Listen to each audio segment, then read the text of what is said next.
ভ্ৰাম্যমাণ থিয়েটাৰ সন্দৰ্ভত নগাঁৱত নিশিতা গোস্বামীৰ তাৎপৰ্যপূৰ্ণ মন্তব্য। আগন্তুক বৰ্ষত নিজা পৰিকল্পনা সন্দৰ্ভতো মন্তব্য মোহময়ী অভিনেত্ৰীগৰাকীৰ। বৃহস্পতিবাৰে নগাঁৱত মুকলি হ'ল পিনাছ মেকঅভাৰ ষ্টুডিঅ' এণ্ড একাডেমী নামেৰে এক প্ৰতিষ্ঠান। মেকআপ আৰু মডেলিঙৰ বিষয়ে প্ৰশিক্ষণ দিব লগা প্ৰতিষ্ঠানখনৰ মুকলি অনুষ্ঠানত উপস্থিত থাকে অসমীয়া বোলছবি জগতৰ মোহময়ী অভিনেত্ৰী নিশিতা গোস্বামী।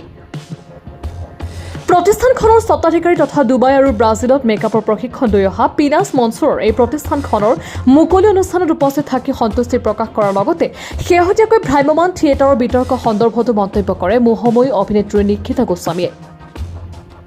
ইয়াৰ উপৰি আগন্তুক বৰ্ষত মোহময়ী অভিনেত্ৰী নিশিতা গোস্বামী আৰু মাতৃ মলয়া গোস্বামীৰ পৰিকল্পনাৰে এখনি নতুন অসমীয়া কথাছবিৰ বিষয়ে উল্লেখ কৰিলে অভিনেত্ৰীগৰাকীয়ে। বহুত ভাল লাগিছে কাজ মই সৰুৰ পৰা ডাঙৰ হৈছোঁ তেখেতসকলৰ অভিনয় চাই পেলাই। অসমীয়া চিনেমা বুলি আগতে বৰষা বা নিশিতা বা তেনেকেই চাই ডাঙৰ হোৱা, আৰু মই কেতিয়াও মোৰ কাৰণে এইটো বহুত ডাঙৰ এটা সপোন হয়। মই এতিয়াও আচৰিত লাগি আছে যে হৈ আছেনে এইখিনি, মানে মই বায়ে কৈ আছে কথাখিনি আৰু মই ভাবি আছোঁ বা নিশিতা বাৰ ওচৰত ৰখি পেলাই মোৰ ইনগ্ৰেশ্যন হৈছে। মোৰ কাৰণে এজনী মিডল ক্লাছ ছোৱালী হৈ পেলাই এইটো বহুত ডাঙৰ এটা সপোন হয়। যদিও মই 2012 পৰা কাম কৰি আছোঁ ফ্ৰীলান্সিং মেকআপ, 2017ত মই একাডেমি এটা খুলিছিলোঁ সৰুকৈ, একদম সৰুকৈ আৰু নিজৰ ঘৰতে, কিন্তু আজি যে ইমান ডাঙৰকৈ এনেকৈ কৰিব পাৰিছোঁ সেইটো মানে চবৰে এইটো এটা সহযোগিতা। আৰু মই অকলে এইটো ক্ৰেডিট ল'ব নোৱাৰিম। মোৰ ক্লায়েণ্টছ, মোৰ ষ্টুডেণ্টছ, যিমান ৱেল উইচাৰ্ছ আছে সকলোৱে এইখিনি মোক সম্ভৱ কৰিছে। জি হয়, ইয়াতে ফেকাল্টি ক'বলৈ গ'লে মই আৰু মোৰ এক্স ষ্টুডেণ্টছ যিমানখিনি আছে সেইখিনিয়ে মোৰ ফেকাল্টি হয়।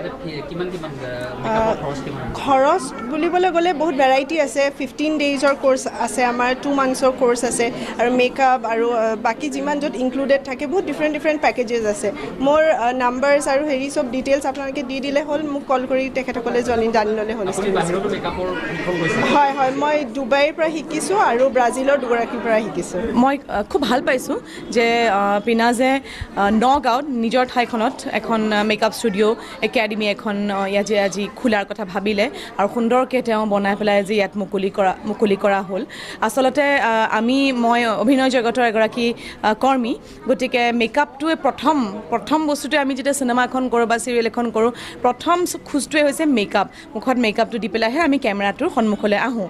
গতিকে মেকআপটো আমাৰ জীৱনৰ এটা অভিন্ন অংগ হয়, আৰু এতিয়া অকল আমাৰ বুলিয়েই নহয়, সমগ্ৰ পৃথিৱীখনৰে মেকআপ অকল কৰিলে ধুনীয়াই নহয়, মানুহৰ কনফিডেন্সো বাঢ়ে আৰু সকলো আচলতে স্ত্ৰীয়ে, পুৰুষেই হওক নাৰীয়েই হওক, সকলো ধুনীয়া হৈ থাকিব বিচাৰে। গতিকে মই খুব সুখী যে পিনাজে নিজৰ ঠাইখনত কৰিছে, নগাঁৱত কৰিছে, কাৰণ গুৱাহাটীততো আছেই বহুত মেকআপ ষ্টুডিঅ' আছে। ইয়াতে এতিয়া ইয়াৰ যিখিনি ল'ৰা ছোৱালী আছে বা ইয়াৰ ওচৰে পাঁজৰে কলিয়াবৰ আছে, তেজপুৰ আছে, সেই তাৰে যিখিনি ল'ৰা ছোৱালীয়ে এতিয়া মেকআপ প্ৰফেশ্যন হিচাপে ল'ম বুলি ভাবিছে, আৰু আজিকালি বহু ছোৱালীয়ে মেকআপটো প্ৰফেশ্যন হিচাপে লৈছে, আৰু সুন্দৰকৈ তেওঁলোকে সুন্দৰকৈ আৰ্নিংটো খুব সুন্দৰকৈ তেওঁলোকে এটা ৰাস্তা এটা বাট এটা মোকলাই লৈছে। গতিকে পিনাজক মই ধন্যবাদ জনাইছোঁ যে বাকীখিনি ল'ৰা ছোৱালীকো যে যিসকল মহিলা বা যিসকল ছোৱালী তেওঁলোকে মেকআপ শিকিম বুলি ভাবিছে, তেওঁলোকৰ কাৰণে এটা বাট মোকলাই দিছে, তেওঁলোকৰ কাৰণে এটা সুন্দৰ প্ৰফেশ্যনেল ষ্টুডিঅ' খুলিছে য'ত ইয়াত কোৰ্চেছসমূহ থাকিব। গতিকে মোৰ ফালৰ পৰা শুভেচ্ছা জনাইছোঁ, আৰু এদিন নিশ্চয় ইয়ালৈ আহিম, ভালকৈ বহি পেলাই পিনাজৰ হাতেৰে মেকআপ ল'ম, আৰু তাৰপাছত নগাঁৱত, কাৰণ নগাঁৱলৈ আহি থকা হয়, অনুষ্ঠান কৰি থকা হয়। মই এতিয়া প্ৰস্তুতি পৰাশৰ তেখেতৰ মই প্ৰতি বছৰে প্ৰতিখন নাটকে মই চাওঁ। গতিকে মোৰ এগৰাকী খুব ভাল লগা অভিনেত্ৰী। যতীন্দ্ৰ নাটক মই সদায় চাওঁ, তাৰপিছত মৃদুল্লাহঁতৰ নাটক চাবলৈ যাওঁ। গতিকে তেওঁলোকৰ অভিনয় মানে চায়ে আমি আগবাঢ়ি আহিছোঁ নহয়। গতিকে হয়, কেতিয়াবা কিছুমান সময়ত এতিয়া আবাহন বা কহিনুৰ আগৰ যিটো এটা গৰিমা আছিলে, কিছু ক্ষেত্ৰত মই আচলতে থিয়েটাৰৰ লগত জড়িত নহয়, মই থিয়েটাৰলৈ আজিলৈকে যোৱা নাই, মানে যোৱাৰ সৌভাগ্য নহ'ল আচলতে মোৰ থিয়েটাৰলৈ। মোৰ যোৱাৰ ইচ্ছা আছিলে, কিন্তু কিবা কিবি কাৰণত যোৱা নহ'ল। কিন্তু অকণমান হয়, এতিয়া যিসকল বিগত মানে যিসকল ডাঙৰ মানুহে কৈ আহিছে এই কথাখিনি, সেইখিনি আমি অকণ গুৰুত্ব দিব লাগিব, নিদিয়া নহয়। আৰু আগৰ গোটেই নাটকৰ শৈলীটোৱে বেলেগ আছিলে আচলতে, শইকীয়া ছাৰহঁতৰে হওক, হেমন্ত দাহঁতৰে হওক, নাটকৰ গোটেই শৈলীটো বেলেগ আছিলে। এতিয়া অকণমান কমাৰ্চিয়েল হৈছে, হয়, নোহোৱা নহয়, আৰু তাৰ কাৰণে আমাৰ অভিনেত্ৰীসকলে যেতিয়া সেই ষ্টেজ মঞ্চখনত নাচে কেতিয়াবা বা তেনেকুৱা ধৰণৰ ষ্টান্স কিছুমান কৰে তেওঁলোকো কিছুমান সময় নিশ্চয় আনকমফৰ্টেবল হয় নোহোৱা নহয় গতিকে এই শৈলীটো অকণমান লাহে লাহে ধাৰাটো অকণমান চেঞ্জ কৰাটো মই ভাবোঁ অকণমান দৰকাৰ তেতিয়া কাৰণ ৰাইজক আমি যিটো আমোদ দিওঁ তেওঁলোকে সেইটোৱেই লয় গতিকে অকণমান মই ভাবোঁ এই বেছি কমাৰ্চিয়েল যিটো এটা এছপেক্ট আহি গৈছে সেইটো অকণমান কমাই দিয়াটো ভাল না